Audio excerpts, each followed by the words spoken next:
des complications au niveau de la voix. Donc, je voulais déjà m'excuser pour cela. Communiqué de presse. Révision de la liste électorale 2024. Une faible mobilisation des résidents dus au retard dans la délivrance des documents requis.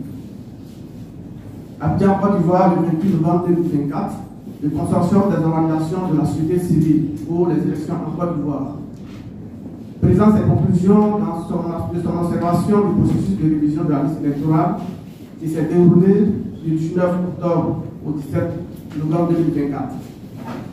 Cette mission d'observation a mobilisé 124 observateurs départementaux et 3 observateurs en ligne permettant de couvrir 1728 centres d'enrôlement à travers le pays. La commission électorale indépendante a publié les résultats officiels de la révision de la liste électorale sur l'étendue du territoire. Au total, 1 461 081 personnes régulantes, dont 943 157 nouveaux inscrits, contre environ 4 500 000 de nouveaux régulants attendus dans ce processus. Les conclusions mettent en évidence une faible mobilisation des régulants et d'importants défis liés à l'acquisition des documents administratifs, un constat préoccupant à un an de la prochaine élection présidentielle. Contexte sociopolitique de la révision de la liste électorale. La commission électorale indépendante, en application de l'ordonnance numéro 2020-356 du 8 avril 2020 modifiant le code électoral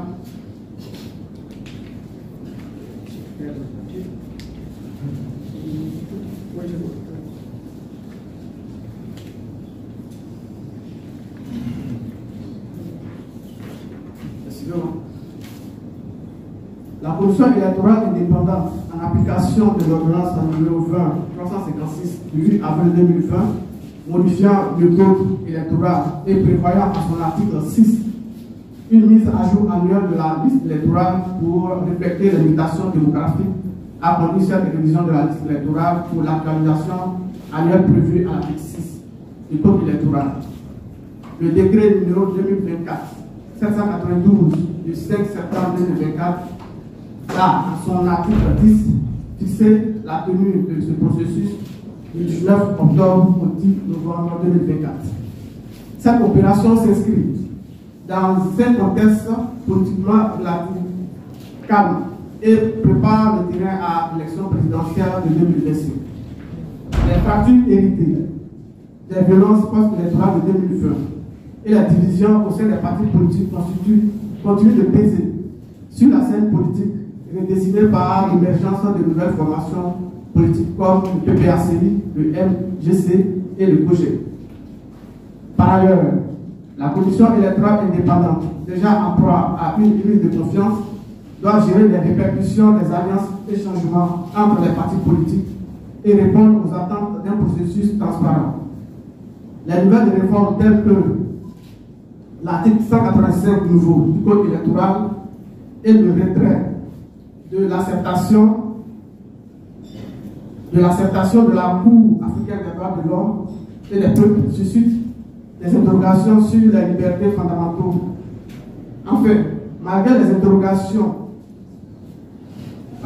Enfin, malgré les progrès, la participation des jeunes et des femmes aux élections demeure insuffisante. Dans ces derniers communiqués sur la révision de la liste électorale 2024, le COSELSI a mis en lumière plusieurs défis majeurs affectant le processus. Il a observé une faible participation des populations, en grande partie due à un manque d'information, aux coûts indirects liés à l'établissement de certains documents administratifs nécessaires et à des retards dans la délivrance. De plus, des problèmes techniques, notamment des dysfonctionnements des tablettes, ont considérablement ralenti les opérations d'enrôlement. L'application incohérente des règles dans certains centres ont également freiné la fluidité du processus. Sur les réseaux sociaux, une forte polarisation des opinions a émergé, avec des critiques sur la gestion de la commission électorale indépendante et des questions de transparence alimentent ainsi les préoccupations du public. Face à ces défis, le COSERCI avait recommandé à la Commission électorale indépendante de renforcer la communication et la sensibilisation des populations sur la gratuité des documents administratifs nécessaires et la localisation des centres d'enrôlement, de s'assurer du fonctionnement adéquat des équipements, notamment les tablettes biométriques, avant leur déploiement, d'étendre la période d'enrôlement pour permettre une couverture plus large et une participation accrue des populations. Le président communiqué décrit les résultats globaux de l'observation de la révision de la liste électorale menée par le COSERCI. Mobilisation et participation lors de la révision de la liste électorale. Lors de la première phase de la révision de la liste électorale, notamment le 19 octobre au 10 novembre 2024, le COSERCI a observé une faible mobilisation dans les 1364 centres visités, principalement dû à un manque d'informations sur le processus, des coûts administratifs liés à l'obtention du certificat de nationalité et de la carte nationale d'identité, malgré leur gratuité annoncée. Des retards dans la délivrance des documents nécessaires. Toutefois, la prolongation du processus de la révision de la liste électorale du 10 au 17 novembre 2024, la COSERCI avait recommandé par la COSERCI a permis une participation plus accrue, largement facilitée par l'implication des partis politiques dans la délivrance des documents requis.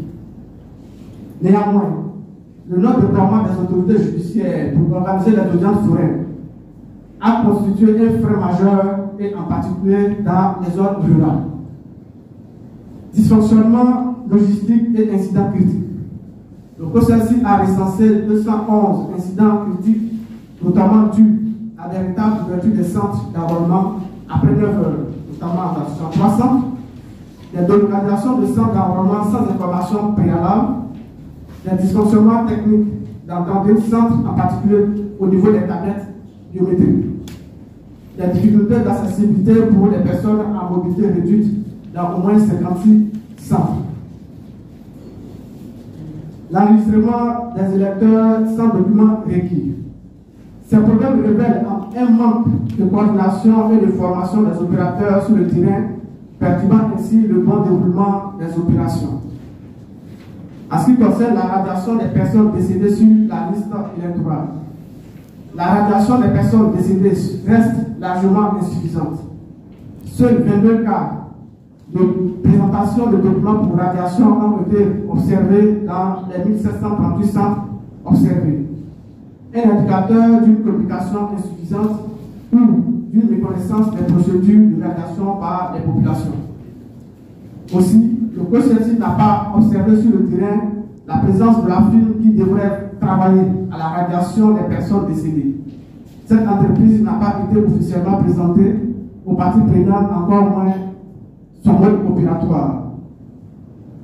En ce qui concerne les activités en ligne, mobilisation et polémique politique, le COSERCI a analysé 6832 contenus en ligne sur Facebook, X, anciennement Twitter, et TikTok, atteignant une audience hebdomadaire moyenne de 3 millions de personnes avec 30 500 interactions.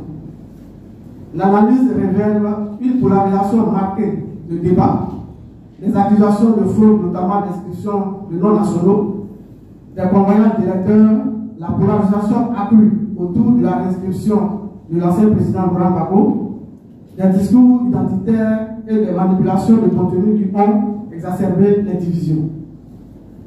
Comparé aux mentions neutres 444 et positives 160, les critiques négatives 1236 mentions dominent largement les échanges en ligne et alimentent une méfiance générale envers la commission électorale indépendante et appelant à un outil indépendant de la liste électorale. Recommandations aux parties prenantes.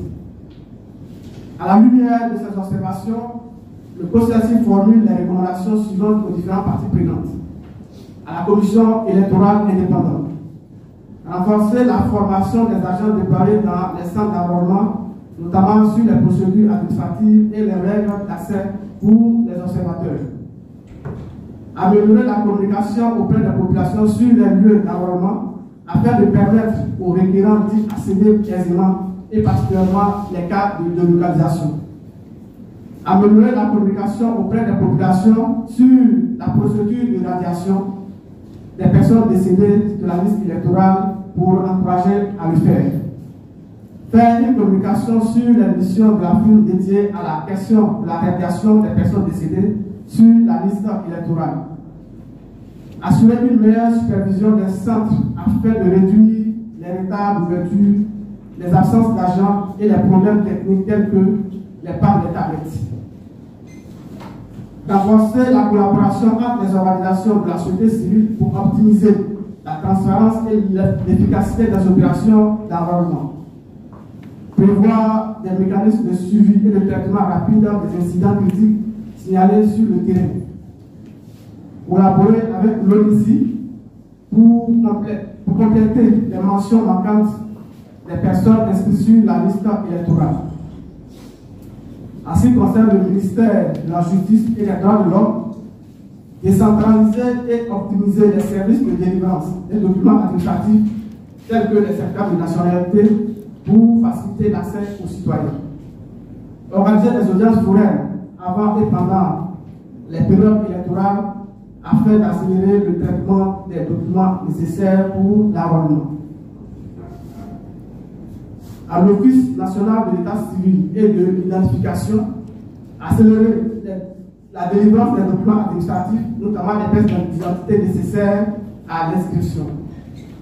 Garantir la disponibilité des agents dans les centres d'identification pour répondre à la demande croissante pendant la période électorale. Améliorer les infrastructures numériques pour éviter les dysfonctionnements comme les retards ou les erreurs dans les données des citoyens. Aux partis politiques et groupements politiques, poursuivre et intensifier les efforts de sensibilisation auprès des populations pour encourager la participation citoyenne à la révision de la liste électorale. Encourager leurs militants et structures locales à respecter les règles électorales et à éviter toute pratique de fraude ou d'irrégularité.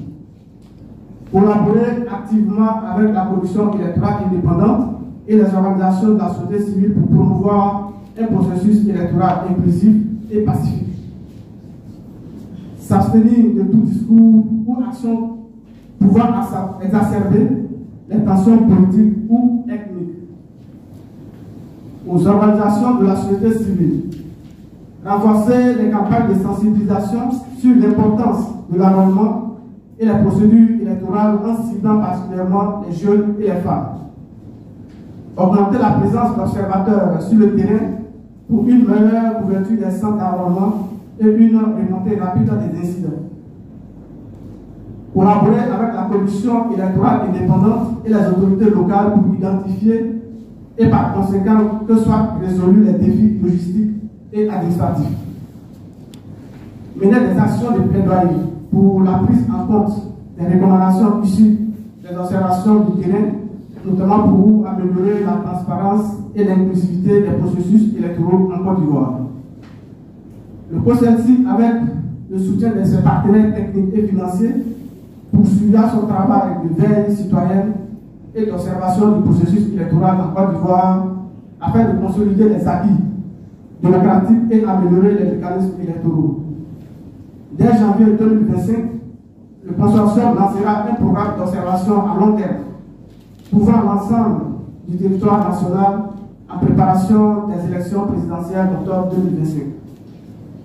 Cette initiative permettra de surveiller les prochaines étapes de la préparation et de la mise en application du processus électoral, la situation sociopolitique et l'environnement électoral durant cette période. Sur la base des observations recueillies, le COSELCI publiera des communiqués de presse réguliers pour faire le point et alerter sur les risques et conflits potentiels.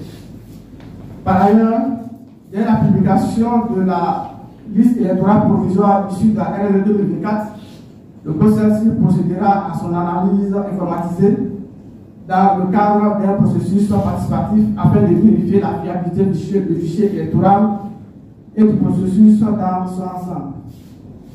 Le processus encourage également les parties prenantes, notamment les autorités administratives, les partis politiques, les organisations de la société civile à continuer de promouvoir un processus politique électoral inclusif et pacifique. Le processus est soutenu par ses partenaires techniques et financiers et affirme son engagement pour une observation citoyenne rigoureuse et la transparence des processus électoraux en Côte d'Ivoire. Je vous remercie.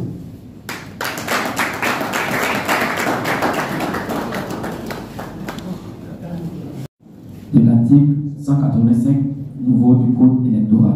Non, c'est du code pénal. J'aimerais rectifier. Merci bien. À partir de 2025, vous avez vérifié la liste électorale provisoire qui sera publiée. Est-ce que vous avez des doutes sur la crédibilité de la CEI?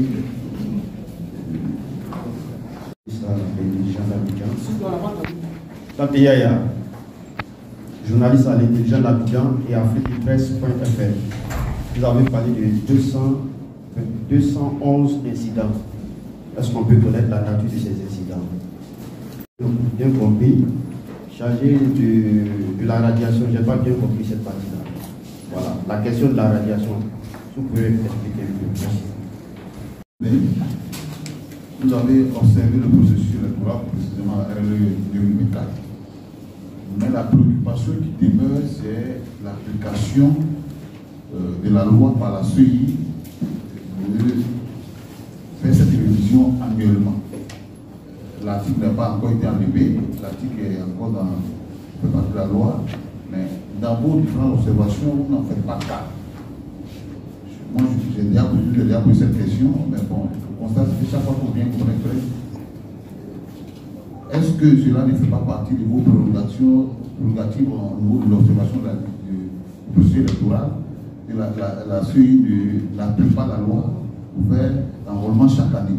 Et vous avez indiqué tout à l'heure dans vos observations que des problèmes pour l'acquisition des papiers administratifs a fait que beaucoup d'Ivoiriens n'ont pas pu s'inscrire. Est-ce qu'en 2025, parce que vous annoncez vos actions en 2025, est-ce qu'en 2025, vous allez peut-être peser, je ne sais pas quoi, vous allez peser peut-être de voir quoi, ou bien influencer la CEI pour qu'elle puisse respecter ce volet de la loi qui dit qu'elle doit faire la révision annuellement, c'est-à-dire la révision 2025. Merci. J'abonde dans le même sens. Vous avez dit que les problèmes de papier ont freiné un peu l'ardeur des récurrents. Alors moi, je me demande, est-ce que c'est un peu l'arbre qui cache la forêt? Est-ce que, selon vous, le problème des papiers est aussi impactant pour qu'on ait ce résultat que vous jugez insatisfaisant? Est-ce que ce n'est pas, le problème n'est pas ailleurs que sur les difficultés liées à l'obtention des papiers? Merci.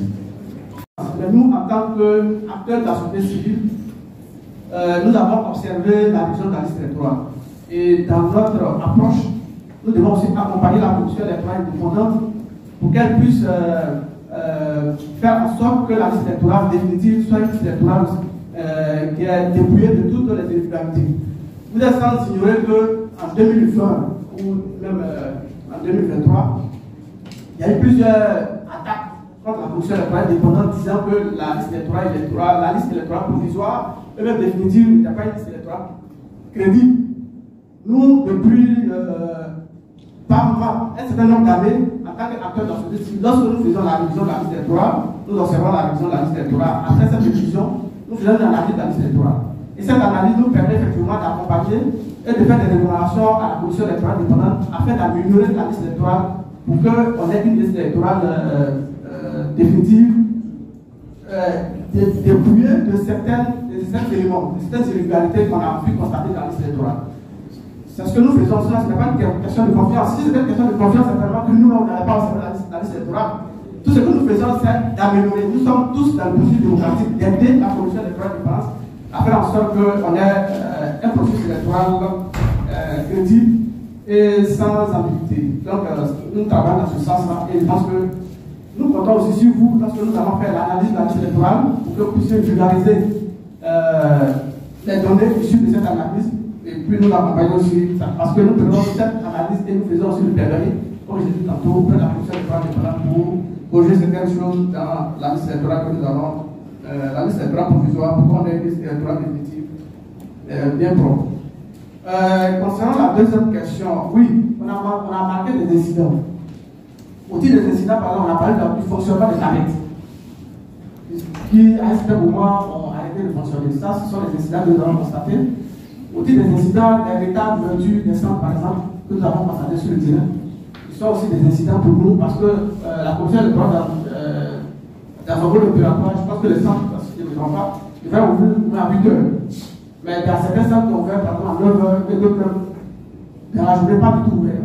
Donc pour nous, ce sont des incidents que la commission des droits indépendants va prendre disposition pour les corriger dans le futur. Donc il y a une troisième question concernant l'application de l'article 6. Oui, je pense que chaque fois que nous faisons même au-delà même de la révision de la liste électorale, nous faisons toujours des recommandations à la commission des droits indépendants pour qu'elle puisse faire la révision annuelle de la liste électorale.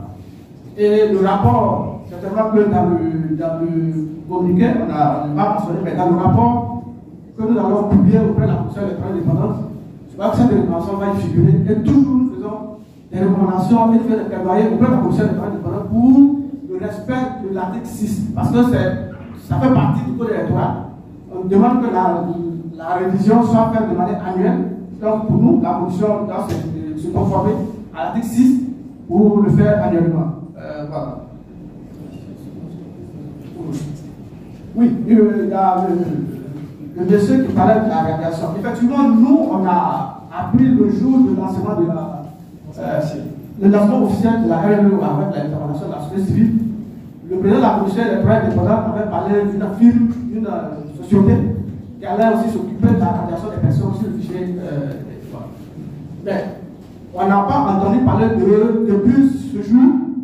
La commission n'a plus communiqué sur cette société, sur cette firme qui devait faire cette radiation. Voilà, sur le terrain aussi, nos observateurs n'ont pas fait constat, n'ont pas constaté effectivement des agents de cette société-là sur le terrain. Donc c'est ce que nous disons. Et nous souhaitons que la commission effectivement puisse communiquer sur cette firme-là si effectivement elle continue son travail. Et si elle ne continue pas son travail, c'est qu'on nous le dise pour que l'opinion nationale et internationale puisse être informée sur la question. Parce que c'est une question importante, puisque la commission électorale indépendante, par exemple, avait commis ses agents à l'enrôlement, aussi de recueillir les informations des personnes qui sont décédées. Donc, nous disons que si il y a cette firme-là aussi, il faut que cette information puisse être communiquée auprès du public pour qu'elle soit informée. Le mandat parlait de la question des papiers, des documents administratifs. Mais la question des documents administratifs, vous êtes généreux que nous sommes à Côte d'Ivoire et puis aujourd'hui, c'est une question pour moi qui est gênante parce qu'on attend toujours les processus électoraux, soit la veille de la révision des listes électorales, pour parler de la question des documents. Les populations, même les acteurs politiques se mobilisent les militants pour faire les documents. Alors que c'est une question pour moi qui fait partie de la vie. Lorsqu'on met un enfant, pour moi, la première des choses, c'est de déclarer à l'état civil. Et aujourd'hui, même à Abidjan, vous allez rencontrer des gens. Il y a des enfants qui existent et qui n'ont pas de faire la naissance, qui ne sont pas de l'état civil. Donc c'est un véritable problème de notre société. Je pense que nous, en tant qu'acteurs de la société civile, que ce soit les partis politiques, on doit engager, on doit mobiliser les populations à la sensibilisation pour qu'elles comprennent bien fondé la déclaration des naissances d'état civil. Et les décès également, comme elle le dit. Et les décès, parce qu'aujourd'hui, les décès, par exemple, on est obligé de mobiliser une firme pour d'engager la commission des droits indépendants pour faire les radiations. Alors que quand quelqu'un décède, il faut déjà le déclarer. Ça règle beaucoup de problèmes. Ne pas attendre qu'on soit à la veille de la révision de la liste électorale pour se mobiliser, demander qu'on puisse s'inscrire sur la liste électorale, faire des audiences sur elle. On pense qu'on perd beaucoup de temps dans ces choses-là. Mais nous disons qu'il faut que les acteurs de la société civile, que ce soit les partis politiques et l'État, engagent les moyens. pour faire la sensibilisation sur la déclaration des naissances. C'est un élément essentiel. Parce que tel qu'on l'a vu, aujourd'hui, c'était une course aux documents. C'était indéplorable. Il faut qu'aujourd'hui on puisse, que ce soit l'État, les sous-préfectures, les préfets, tout le monde s'engage à sensibiliser les populations sur la déclaration des naissances, qui est un élément essentiel pour nous. Voilà. On ne parle pas forcément la réunion d'avis, c'est pas faire des documents. Voilà. Ça crée un nombre de confusion. Bon, il y a même de l'âge de... Oui, en fait, merci. Sur ce point, vraiment, je veux insister sur le fait qu'il faudrait dissocier l'obtention de nos papiers administratifs avec le processus électoral. Parce qu'en fait, c'est ce qu'on constate et c'est ce qui fait aussi que les populations ne vont pas faire ces papiers. Parce que beaucoup se disent, moi, les questions de politique, je ne suis pas dedans, donc je ne vais pas aller faire mon certificat de nationalité, je ne vais pas aller déclarer que tel est décédé, etc. Donc je pense qu'il faut qu'on arrive vraiment à dissocier ces deux opérations-là. Voilà. L'État vraiment mettre les moyens à la disposition de la société civile notamment, car c'est nous qui sommes sur le terrain pour pouvoir sensibiliser les populations, faire leur papier administratif. C'est la précision vraiment que je voulais apporter. Excusez, c'est pas pour... Vous avez dit que les difficultés liées donc à l'obtention des papiers ont quelque part impacté l'affluence. Et c'est pour ça que je demande, est-ce que c'est aussi important pour que on justifie ça comme une raison de la fête? En fait, c'est ce que je voulais comprendre. Voilà. C'est l'une des raisons, mais ce n'est pas la raison. Le manque de documents. Mais en fait, on a voulu insister là-dessus parce qu'effectivement, quand on a vu qu'on dit qu'on doit avoir des audiences foraines, mais quand on dit une audience foraine, c'est que les magistrats, les juges se déportent de leur lieu pour aller sur le terrain en vue de tenir des audiences. Mais cela ne s'est pas passé comme ça. On a vu une collecte de documents, non seulement au niveau des mairies et des sous-préfectures pour convoyer vers les tribunaux. Tout ça sont des éléments qui ont freiné effectivement la délivrance des documents à certains citoyens. Donc c'est un élément essentiel sur lequel on doit aussi. Je crois qu'on a partagé notre deuxième communiqué, effectivement on a insisté sur cet élément. Excusez-moi, par rapport à la révision annuelle de la liste électorale, la CEI rétorque chaque fois qu'il n'y a pas de moyens. Il n'y a pas de moyens, en ce que vous êtes appuyé par le NDI. Et moi j'ai assisté à une rencontre du NDI où l'NDI a appuyé tout le processus électoral. Est-ce qu'à ce niveau, est-ce que vous la suivez, si vous discutez avec les partenaires internationaux par rapport aux moyens, puisque la SEI dit toujours qu'il n'y a pas de moyens pour faire la révision annuelle? C'est ma première préoccupation. Et la dernière préoccupation, vous avez pas des alertes. Vous avez des alertes où il est indiqué que les non-nationaux seraient inscrits sur la liste électorale. Et là, il y a un député même qui a apporté aussi des preuves, le député de Tiassali, à Thérèse-Mogo, qui a apporté aussi des preuves que les non-nationaux ont été introduits sur la liste électorale. Est-ce qu'à ce niveau, vous avez fait des observations? Si vous avez fait des observations, quel a été votre résultat?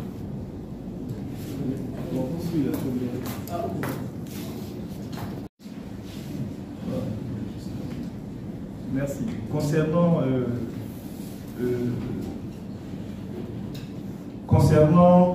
le problème que vous avez évoqué au sujet des moyens de financement pour la tenue de la révision des listes électorales chaque année. Nous ne sommes pas dans le secteur des études.